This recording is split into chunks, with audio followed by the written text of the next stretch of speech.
Radio On, an interesting feature originating from the UK, released in 1979. The third of four films I saw that day. The second was Rear Window, which I've talked about on this channel before. I hadn't seen Radio On in potentially 8 years. I first saw it as a recommendation from Noel Oakeshott, as of the next film, more on that later, and I was intrigued to see how it would hold up for me.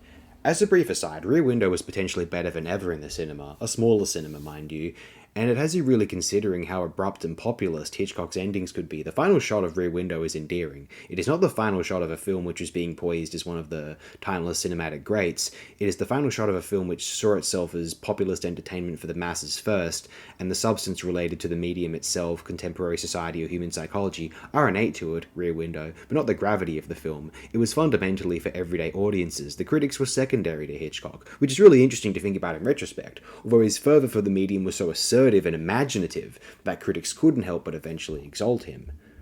Radio On is a bit slow. A film like Radio On would be classified as an English-language homage to slow cinema now if it was released in the today, although I am unsure whether Radio On was inspired by those films then. It was a smaller genre at that time, and its works in existence at that time do not resemble the film which Radio On eventually is.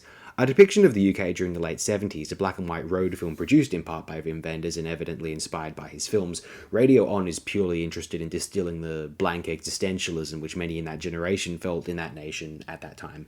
It reminds me of the Mark Fisher insistence that during the punk and post-punk era, it didn't feel like one particular or new or distinct era in history as it does in retrospect, carrying on the shifting trends tradition of the developed world's pop culture at that time, eventually forming the basis for the next several popular trends in recorded music.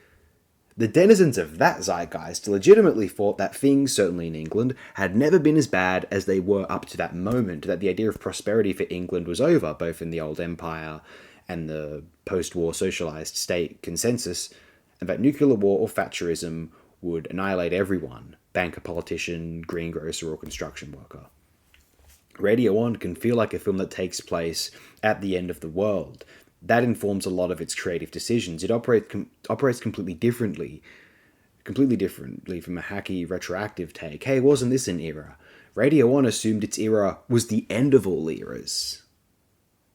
I have to say, of the four films watched that day, Radio On may have been the least interesting, but that is really only because the other films were Wong Kar-wai's Happy Together, Hitchcock's Rear Window, the best of the four, I would say, this film, and the film I'll be talking about in the next program.